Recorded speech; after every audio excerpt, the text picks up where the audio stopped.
Kto ma ešte nepozná, ja som Bruce Lee. Bruce Lee Bratislav. Ja ako Pavel Orsak Hvezdoslav, tak Bruce Lee Bratislav. Myslím, že nastal čas na také automobilové retro.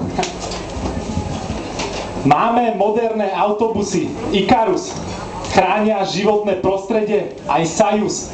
Nespalujú benzín ani naftu, iba olej. A keď je zápcha, stačí nakopnúť Turbo Boost. Trh nasytí priemyselný hit, Škoda Favorit. Bude jazdiť, aj keď dojde ropa, na konský trus. Bude stáť, cúvať, aj brzdiť v kopci, plus bude to československý kit. Škoda hovoriť. Do sedadiel, jak pes na oko, sadne riť. Z kúrenia sa bude roztápať bakelit. Chcel by na ňom jazdiť, vyšukávať aj Al Capone. Z výfuku sa bude dymiť šit. Tak to má byť. 10 rokov vystal v rade poradovník na Trabant. Už prišli nové modely. Jugo, aj zástava. Oba majú volant vpravo na vývoz do Vietnamu. V Saigone sa bude z kapoty odlupovať vlak.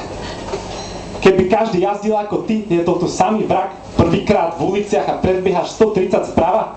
Cesta Janka Kráľa nejde autostráda, daj si pozor, nech ťa nestopne horčicovo biela Lada. Volga. Nepriestrelné auto do terénu má podvozok z tanku. 200 litrov na 100 km, každých 10 tankuj. Do nádrže prilej olovo aj vodku. Volgu Deluxe poznáš podľa toho, že sa štartuje Roxorom.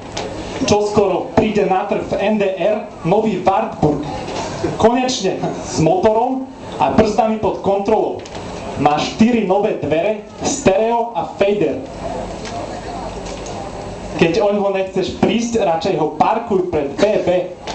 V sekcii limuzín máš k dispozícii ruskú čajku. V bajkonurskom kozmodrome na nej testovali rampu. Papaláši u nás testovali Tatrov 613. Nedržali volant, ale obrábali sekretárku. Pašerácka klasika bol poľský Fiat. Išli po ňom colníci aj polícia.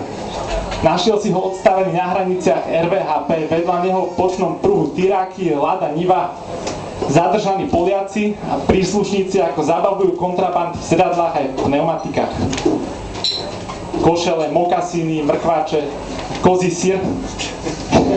Malo každý pašerák a každý cestný pirát. Ďakujem.